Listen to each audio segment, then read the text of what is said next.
أعوذ بالله من الشيطان الرجيم. بسم الله الرحمن الرحيم. يخادعون الله والذين آمنوا وما يخدعون إلا أنفسهم وما يشعرون. في قلوبهم مرض فزادهم الله مرضا ولهم عذاب أليم بما كانوا يكذبون.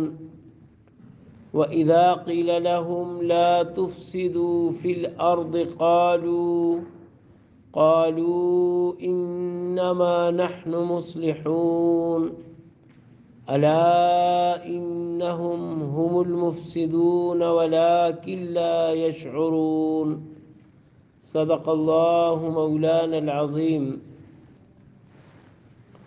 یخادعون اللہ، وہ چال بازی کرتے ہیں اللہ کے ساتھ، والذین آمنوا، اور ان لوگوں کے ساتھ جو ایمان لائے، وما یخدعون، اور وہ چال بازی نہیں کرتے، الا انفسہم، مگر اپنے ساتھ، وما یشعرون، اور ان کو اس کی سمجھ نہیں. فی قلوبہم مرض، ان کے دلوں میں روگ ہے، بیماری ہے. فزادہم اللہ مرضا، سو بڑھا دی اللہ نے ان کی بیماری. وَلَهُمْ عَذَابٌ أَلِيمٌ، اور ان کے لیے دردناک عذاب ہوگا. بِمَا كَانُوا يَكْذِبُونَ، بسبب اس جھوٹ کے جو وہ بولتے تھے. وَإِذَا قِيلَ لَهُمْ، اور جب ان سے کہا جاتا ہے، لا تفسدوا فی الارض، زمین میں فساد مت کرو. قالوا، تو وہ کہتے ہیں، انما نحن مصلحون، بے شک ہم تو بس اصلاح کرنے والے ہیں. الا، سنو، انہم، بے شک یہ لوگ، ہم المفسدون، ہی فساد کرنے والے ہیں. ولکن لا یشعرون، لیکن ان کو شعور اور سمجھ نہیں.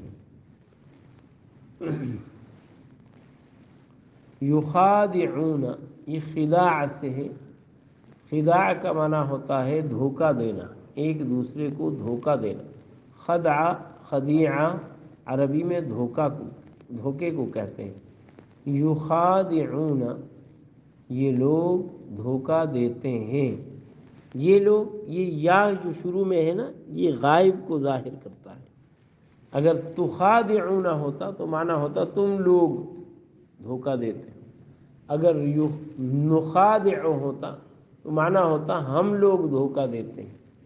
ایک حرف کی وجہ سے ضمیر کا رخ بدل جاتا ہے، غائب، مخاطب اور متکلم کی طرف. یہاں غائب کا اسلوب ہے.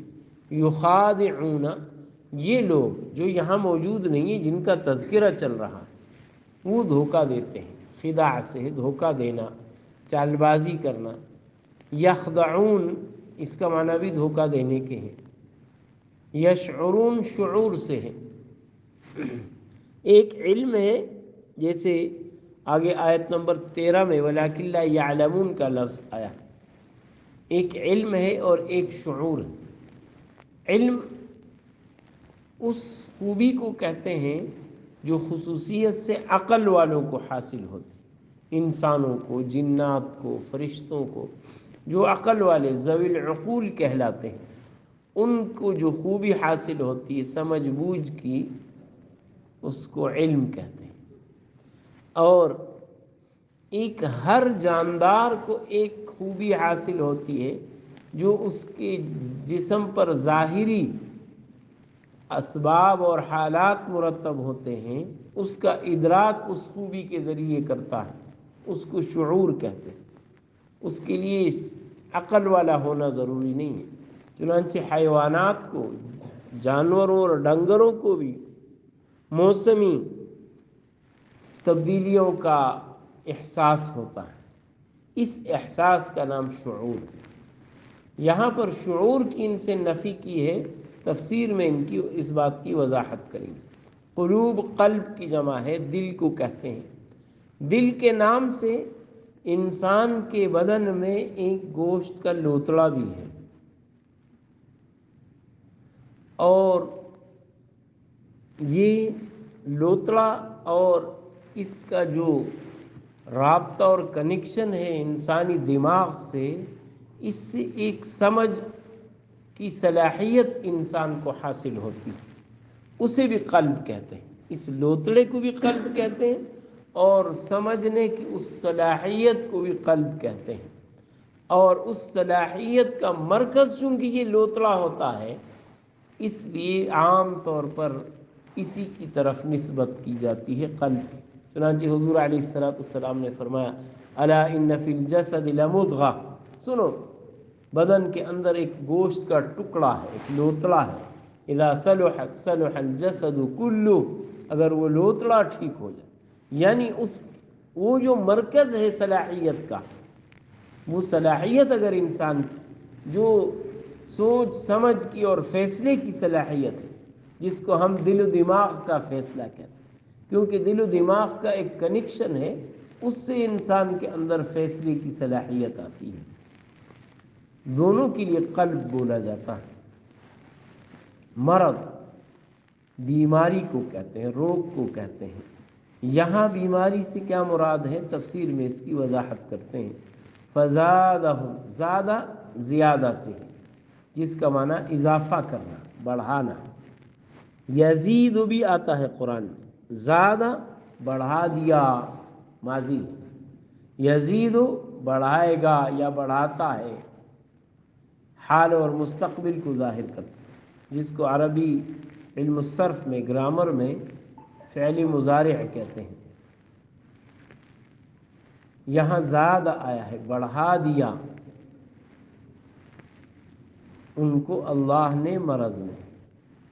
علیم علم سے ہے، علم کا معنی درد، علیم درد دینے والا، مؤلم کے معنی میں ہے یہاں۔ عذاب کا لفظ کل بیان ہوا تھا۔ یکذبون کذب سے ہے، کذب کہتے ہیں خلاف واقع بات، زمینی حقیقت کچھ ہے، آپ بیان کچھ اور کر رہے ہیں، اس کو کذب کہتے ہیں، عربی جھوٹ کہتے ہیں، کذب۔ یہاں منافقانہ رویہ بتایا ہے جھوٹ کو۔ لا تفسد اذا قیل، یہ بھی قول سے، اذا قیل قول سے، جب کہا جائے ان سے، کہا جائے، یہ مجہول کی تعبیر ہے، مجہول کی۔ قال کا معنی کہا، قیل کہا گیا،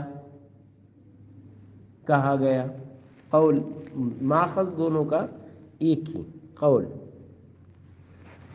اور اگر قاف کو اپنی جگہ سے ادا نہ کیا جائے اور قیل پڑھا جائے، جیسے عام طور پر ہم اس غلطی میں مبتلا ہوتے ہیں، تو قیل کا معنی ماپ کر دینے کو کہتے ہیں، ماپا جانا،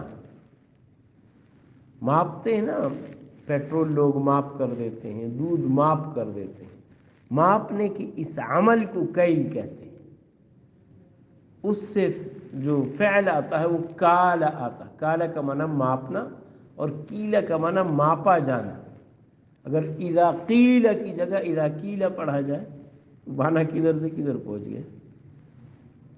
اس لیے یہ ہم اس حوالے سے بارہا عرض کر چکے ہیں کہ قرآن مجید کا تلفظ اتنا سیکھنا جس سے انسان کی نماز صحیح ہو جائے، سورت فاتحہ اور ایک سورت کے برابر قرآن سیکھنا، یہ کلمے کی طرح فرض ہے، صحیح تلفظ کے ساتھ سیکھنا، اس کا تلفظ آ جائے کہ کون سے لفظ کی ادائیگی کیسے ہے۔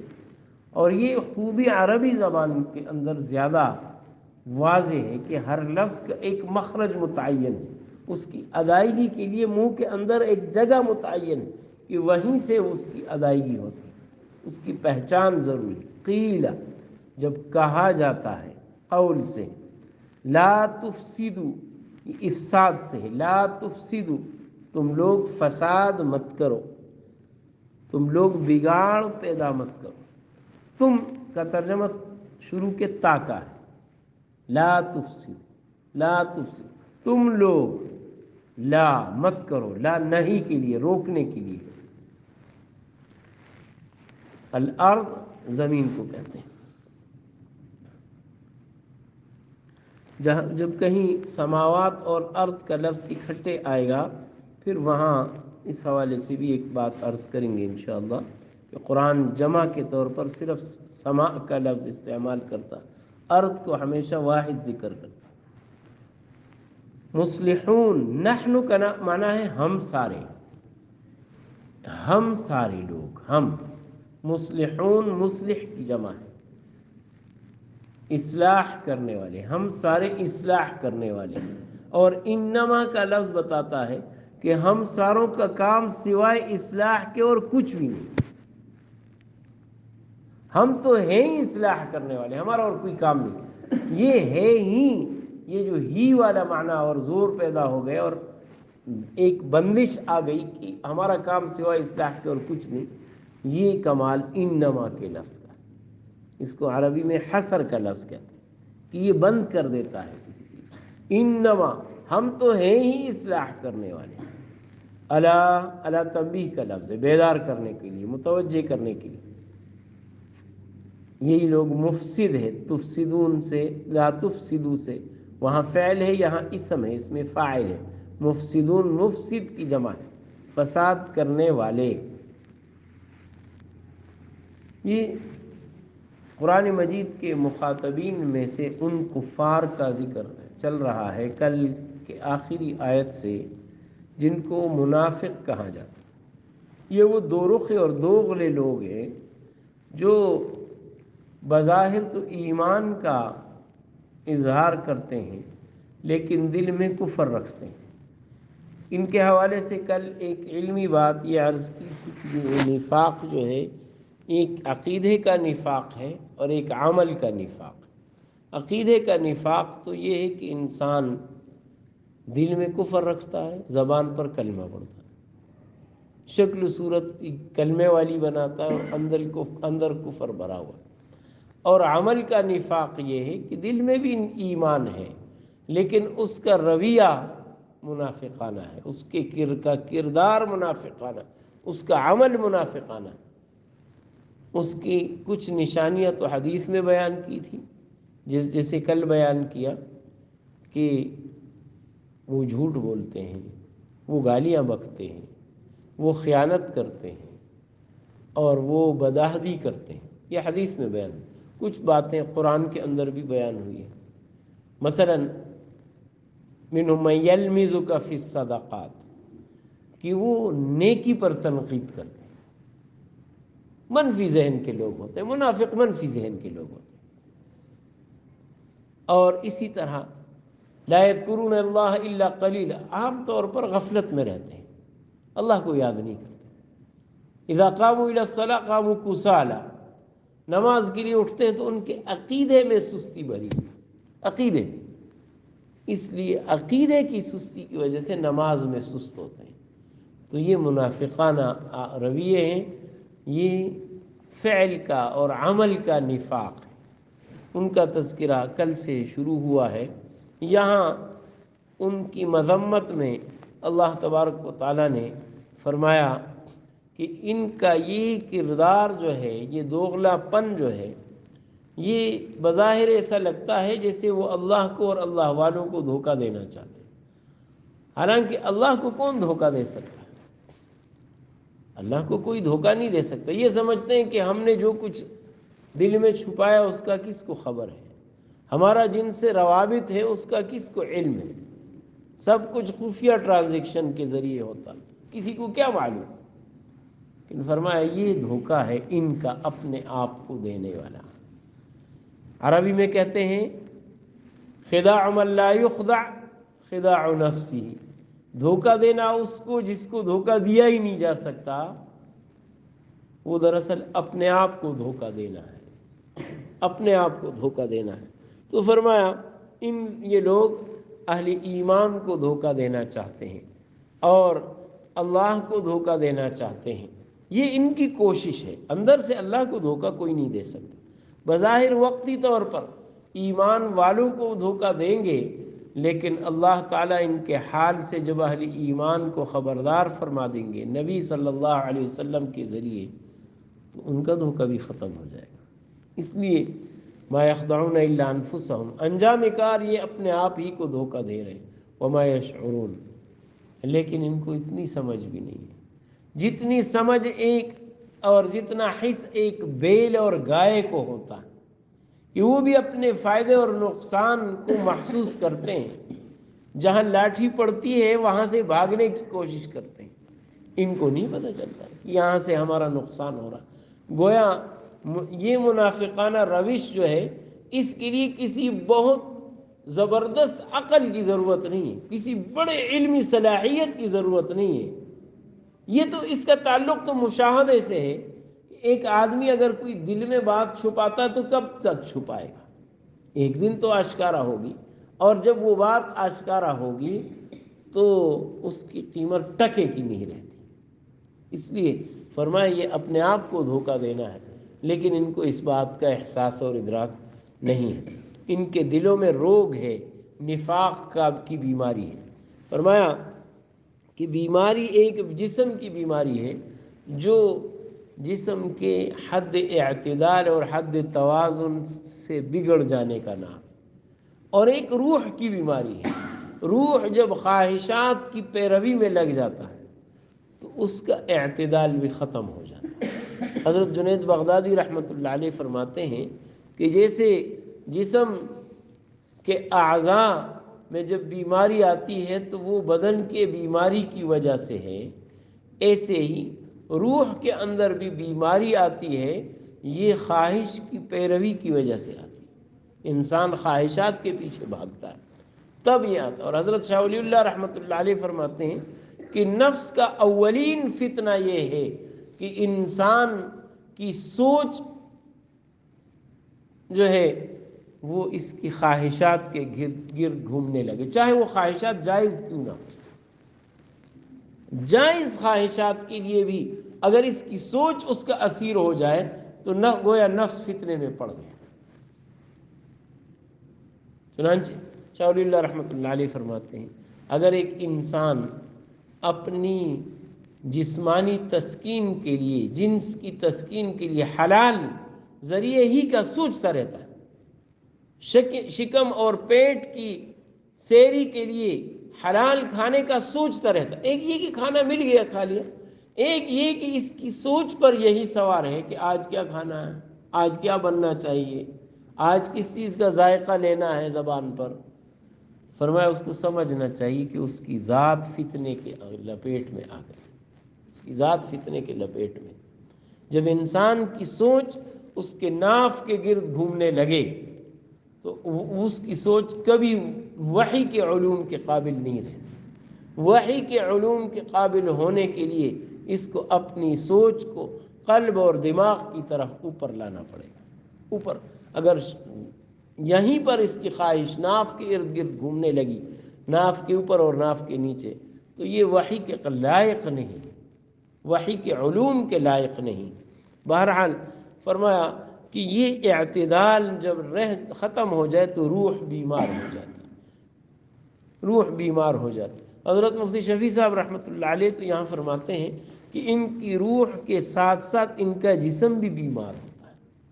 منافقوں کا کہ روح کے ساتھ ان کا جسم بھی بیمار، روح تو بیمار ہے ہی، اس لیے کہ اس سے بڑی بیماری روحانی کیا ہوگی کہ آدمی اپنے خالق اور مالک کو بھول جائے، اس کے ساتھ دھوکہ کی کوشش کرے، چال بازی کی کوشش کرے، دھوکہ دینے کی۔ اور جسمانی طور پر یہ بیمار اس لیے ہے کہ یہ ہر وقت اس خوف میں رہتے ہیں کہ میرے اندر کا حال باہر والوں کو معلوم نہ ہو جائے، تو یہ تردد، یہ بے چینی، یہ جسمانی بیماری ہے۔ اس لیے فرمایا یہ جسمانی بیماری میں مبتلا، فزادہم اللہ مرضا۔ مفسرین فرماتے ہیں کہ یہ خبر ہے در حقیقت کہ اللہ تعالیٰ ان کی بیماری اور بڑھائے گا، اس لیے کہ اللہ نے اہل ایمان کی ترقی کو تو لکھی ہے، اور جتنی جتنی اہل ایمان کو ترقی ملے گی اتنا اتنا اس کا نفاق بڑھے گا۔ کیوں کہ یہ تو دین کا لبادہ اس نے صرف اس لیے اوڑا تھا کہ لوگ مجھے مسلمان سمجھیں، اور تو فرمایا یہ لبادہ اور یہ مرض اس کا قائم رہے گا، اس لیے کہ مسلمان سمجھنے کے تقاضے تو اور بڑھ جائیں گے، اس کے حالات اور اس کے اندر کے ناموافق ہوں گے۔ اللہ نے دین اسلام کو ترقی جو دینی۔ اور امام قرطبی رحمۃ اللہ علیہ فرماتے ہیں کہ یہ بجائے خبر کے بد دعا ہے ایسے لوگوں کی، کہ جب یہ اللہ کے دین کے معاملے میں دوغلے ہیں، کیونکہ یہ صریح کافروں سے زیادہ نقصان دہ ہیں، تو اللہ نے بد دعا دی کہ اللہ ان کی بیماری اور بڑھا دے، یہ اور برباد ہو جائے، کہ اللہ کے دین کے ساتھ یہ اس قسم کا معاملہ کرتے ہیں۔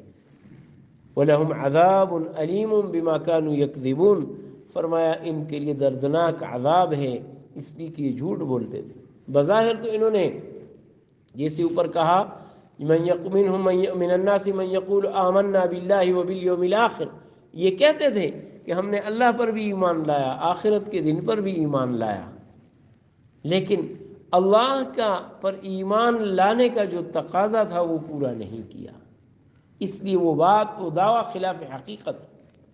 ایک طرف اللہ پر ایمان کی بات کرتے تھے، دوسری طرف حضرت عزیر کو اللہ کا بیٹا مانتے تھے، حضرت عیسیٰ کو اللہ کا بیٹا مانتے تھے، اور مشرکین مکہ کی طرح فرشتوں کو اللہ کی بیٹیاں مانتے تھے۔ تو اللہ پر ایمان کہاں رہا؟ یوم آخرت پر ایمان کی بات بھی کرتے تھے، اور یہود اور دوسرے خاص کر کہتے تھے کہ ہمیں تو آخرت میں کچھ ہوگا ہی نہیں، نحن ابناء اللہ واحباؤہ۔ حضرت تھانوی فرماتے ہیں کہ چونکہ منافقوں میں زیادہ تر جو تھے یہ یہودی لوگ تو ان کا تو عقیدہ یہ تھا کہ ہمیں تو اللہ کچھ نہیں کہے گا، ہمارا تو اللہ کے ساتھ جو ہے ایک خاص ربط ہے اور نسلی تعلق ہے،